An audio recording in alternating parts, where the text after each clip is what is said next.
Hal here, and we're going to do something a little different this time. We're actually doing some MechWarrior Online.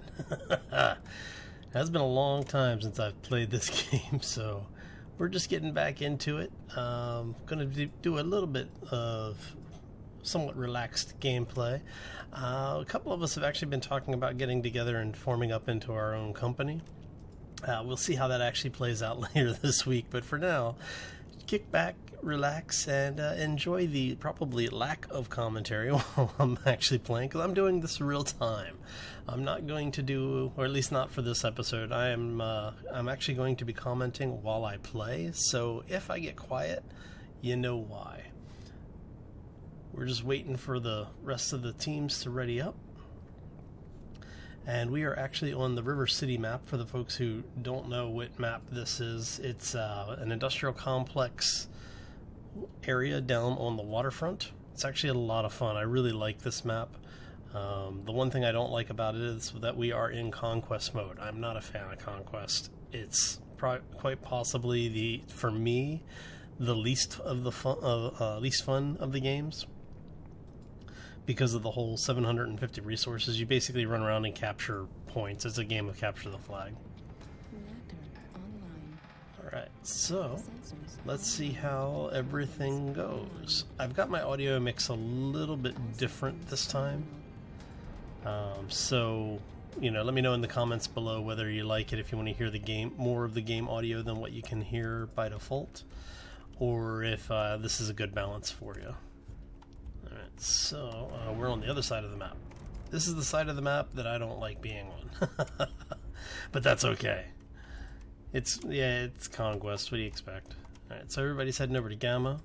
Now, but what you want to do is you want to capture these points as quickly as possible. And what you see across the top of the screen, for the folks that have not seen this before, are each of the capture points. Gamma and Sigma are the two starting points. See if I can do this without falling. Nope, I missed it. Oh. So Gamma can be captured. Sigma can also be captured. But what you're trying to do is get to the other points as quickly as possible. As you can see, the opponents, as you're capturing them, the point updates will show you which team is capturing it based on the color of the capture bar. And as we have a red capture bar over here at Epsilon, that tells us we know we have enemy over here. So that's which way we're going to go. And what we're going to try and do is plant a narc beacon on one of the enemies so that our missile boats can get a couple of shots in on them. And got him. So now what we're going to do is get the heck out of Dodge. And this way, like I said, the rest of our teammates can start nuking him from orbit. Alright. And that is a very important thing to have happen. Alright. Because what we're going to do now is go try and do that again right there. And I missed him. Missed him again. That's okay. Because we've...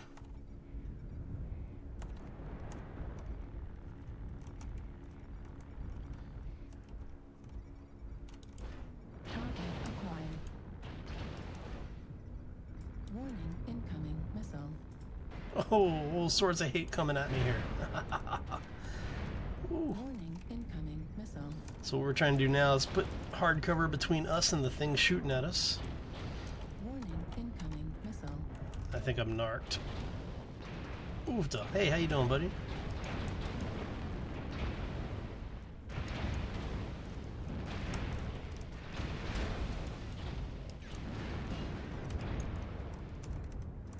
Works for me. Warning, incoming missile. Yeah, see, I've been narked. So what that means is I've got a homing beacon tied to my mech somewhere that is going to keep giving my location away until it wears off. It only lasts for about 30 seconds or so, but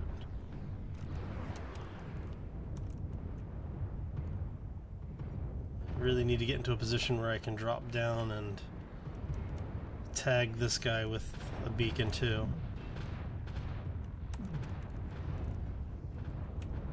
Target destroyed.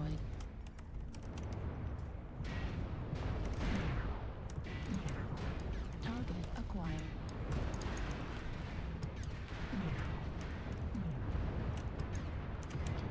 And when you're running the lights, try to bring an arc beacon whenever you can, because it does help your team greatly. Center torso critical damage. As you can see, I'm taking a crap ton of damage as well.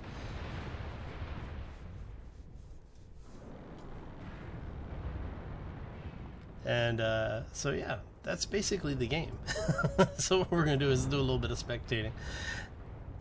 Like I said, I haven't really played this game in quite some time, so I'm just getting back into it. They've changed things a little bit. As you can see, I've got a pretty good frame rate on this. I'm at, I don't know, floating around 90 frames per second. So they've done a lot of optimizations over the years, and, you know, just over time I've upgraded my system as well, so... yeah. Oh, interesting. But they've added a lot of things to it, so you now have... you know, cockpit dongles and dangly bits where you have, you know, like that little garbage can thing sitting there. They have trumpets, or what they call trumpets. They're basically custom sounds, so when you get a kill, it plays music. If you crit somebody, it broadcasts music and that kind of stuff. You need to kill that little cheetah.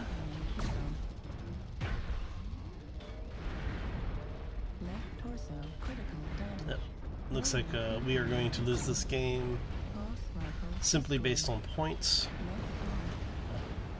You need to acquire 750 points for your team, and as you can see, they've got enough capture points that they're gaining points much quicker than losing them. So this is one of the game modes where you could be just absolutely slaughtering the other team, and you can still lose simply because of the fact you weren't paying attention to your capture points. And that's basically what happened here. All of our team focused too much on killing the opponents and not actually worrying about the objective, which is to capture these points. And it's always really sad when your home base gets captured.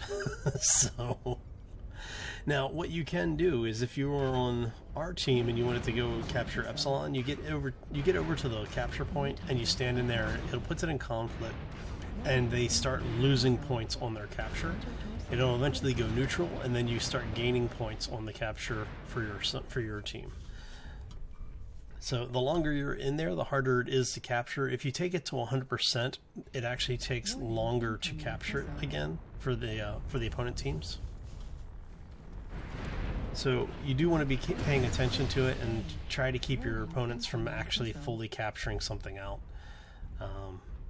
Because once you've fully captured it, it's, yeah, as you can see, the game is pretty much done at this point. Oh, he's panicking. Don't panic. Focus on your target and be calm. You'll be okay. It's only a game. See, you've got a dire wolf, which is a assault class. It's either heavy or assault. I don't remember. But you've got basically a really heavy mech trying to chase down a spider, which is one of the really light mechs, very fast vehicles. Not a good mix up there. And Puppy wants to be internet famous once again, so. Alright, so now what you're looking at here is your damage done and your statistics for performance. Basically, you earn C-bills, which is the in-game currency. It tells you, you get 25,000 for losing. You get 50,000, 55,000 for winning. I don't remember. You get points for every spot assist. You get points for every component on a opposing vehicle that you've destroyed. If my vehicle's equipped with counter ECM, basically the beacon, they call them beacon active probes. What it is a small missile that's a homing beacon that you attach to vehicles with ECM, and it counters their ECM. It keeps them from hiding. For every kill assist, you get points. Conquest, for any points that you help capture. And, that's pretty much it. So you get points and cash for everything you do, and that's where it comes into it, because you need to rank up. Like right now I'm tier 5, which is actually really low tier. And you have this small progress bar here. The progress bar is actually reverse process. What happens is every time you make a new tier, this will refill, and the more experience you get, the faster down it goes. So as you can see, I am piloting a Raven 2X. It's one of the faster lights in the game. It's an extremely small target to hit, so it's, if you stay moving, a lot of people will have trouble hitting you unless they're using guided weapons. Missiles really are the big thing that you need to be careful of. If you get hit with a beacon, get yourself under hard cover as quickly as possible. Put something very solid between you and any incoming fire. What you can see down here is your statistics for it. It tells you it's a light class, how many tons, the chassis type, and then the variant. And then if you own the mech, you can actually rename it. So as you can see here, I've named this one Hatchling because, well, he's got very little armor and very small weapons. He's only got small lasers. Basically the smallest damaging and lightest damaging weapons in the game outside of the SRM2 rack. Actually, no, I take that back. I think these actually do less damage than the SRM2s. So, yeah. So that's the basic layout. You've seen the mech. As you can see, we formed a unit. We're going to minimize that. Like I said, we do have a couple of other folks. Silver, for those who don't know, Silverblade Dagger. Check his channel out if you haven't done so already. He's actually started playing MechWarrior Online as well. He is part of the unit currently. If he stays, it's up to him. I'm not going to kick him out, obviously. What we're talking about doing, though, is a multiplayer where we'll form up and go in as a team with a couple of other people. So if you do play MechWarrior Online and you're interested in participating, let us know. Leave a comment down in the section below, and what we'll do is I'll get in touch with you, and we'll see about getting you into the unit. So outside of that, let's go ahead and drop into one more. I'm basically just trying to get XP on this particular chassis so that I can unlock more skills. I need to get a third variant of this thing. I've got one variant with all of the low level skills unlocked. This one's the variant I don't generally like. Oh, yeah, we'll do Mining Collective. Let's do Assault. So what they've done is, this is one of the things that they've changed. You can now vote for maps in the rotation. So what you do is you basically just choose the map that you want as well as the game type. And you get multipliers based on a couple of different factors. I think one of them is if you lost in your last game, I think you get a modifier to it. Basically, it keeps people from continuously being railroaded into maps that they don't like.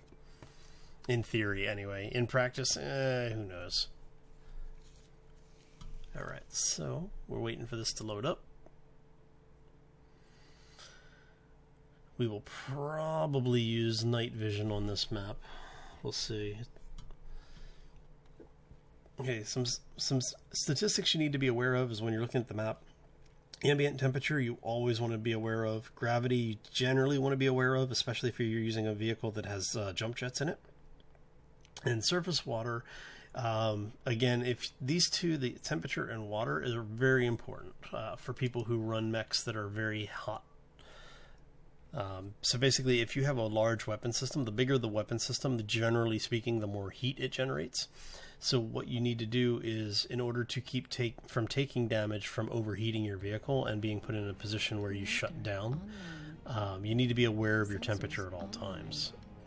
And we'll show you what we're talking about in the HUD. If you look with that center of the map, or the lower section of the screen, you see my speed marked in kph. The column on the other side of the map is your heat. Because of the temperature on this map, I'm running 4% ambient because I don't have all of my heat sinks. This vehicle is not optimized well. So it was a test build that I wanted to try out a while back. It worked really well for the day. But now it doesn't really keep up with what's current build specs. So Is what it is. As you can see, I've got 4 small lasers on one trigger, and I have the narc on the other. And the narc is the little beacon weapon that I was talking about. It basically makes it easy for your team to target the opposing teammate or opposing team members. And since we don't have jump jets, we can't get up there. But what we can do is we can sneak around here. Oopsie. And this is why you never pilot a mech when you're drunk. Or you should only pilot the mech when you're drunk. Alright, let's see here.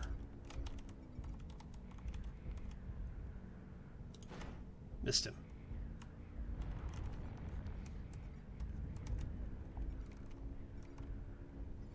And did I get it? Nope. There we go. That's what I wanted. Because now, anybody who's looking over here can start shooting missiles in here. And you don't want to be standing close to them, specifically in case somebody starts shooting missiles in here. Acquired. Alright, so his center torso is about ready to pop.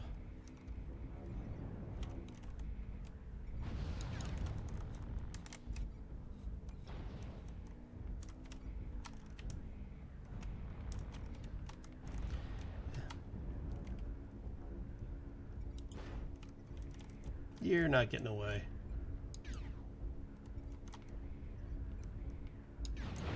Target destroyed. Got a kill assist, and we got the hit and run bonus for hitting him on the move. So you definitely want to keep moving, especially in the light vehicles. Looks like we're up 2 kills already. That's actually a good thing. Now, we are not in conquest mode, so I am not going to go mess with the enemy base, because the enemy base is defended. And when you attack it, everybody knows where you are at that point.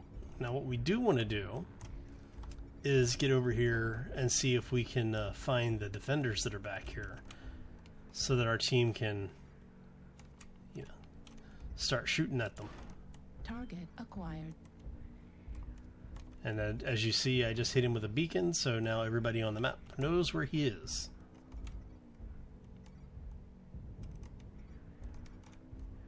Stormcrow. Yeah, we'll go mess with him.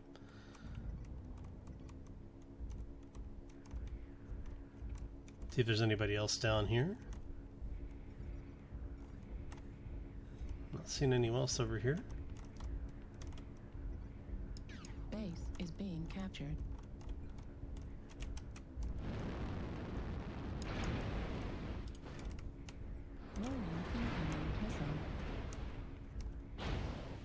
And see, basically this guy is panicking. Is being captured. Base is being captured.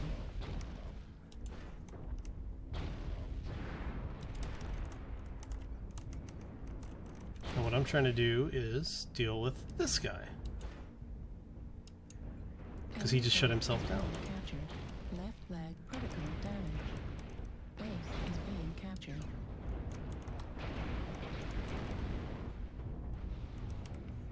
And what you do is you keep them busy long enough for your team to get in here and come in and finish them. You don't have to kill them, you just have to keep them occupied. Base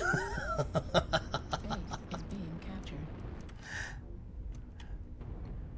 Base 25% captured. Enemy base is being captured. And as you can see, there's only one of their guys left. And he's at our base. So we are going to run back and capture theirs. Enemy base is being captured.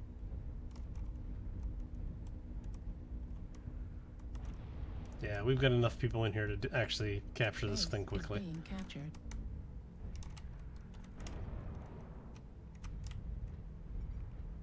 Enemy base is being captured. And this is how you basically win without really a problem.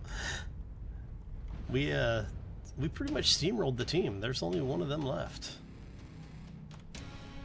And we captured the base out, so that's a win. I'll take it. El Joshua apparently wanted to kill the last guy. And so as you can see here, like we said last time, you see what I did performance-wise for the money. You see my actual match performance by statistic in the middle, and then you see how much XP you generate for those actions. If you have premium time, which you can get, depending on what you do, there's a couple of different ways to get it, either in-game currency or spending real money for it. What you can then do is you get bonuses of 50% to both your money generated as well as your XP, so you level up a little bit faster. So yeah, that's the game. I hope you all enjoyed this. If you did like the episode, make sure you hit the like button on the before you take off. If you have any questions or comments, or if you're interested in trying to get in with us on a group, make sure you leave a comment down below with that information, or reach out to me on either YouTube or Twitter.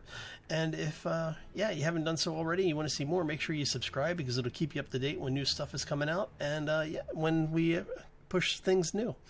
So as always, folks, it's been a long day, so I hope you all have a fantastic day. Take care, and we'll see you next time. Be safe out there, everybody.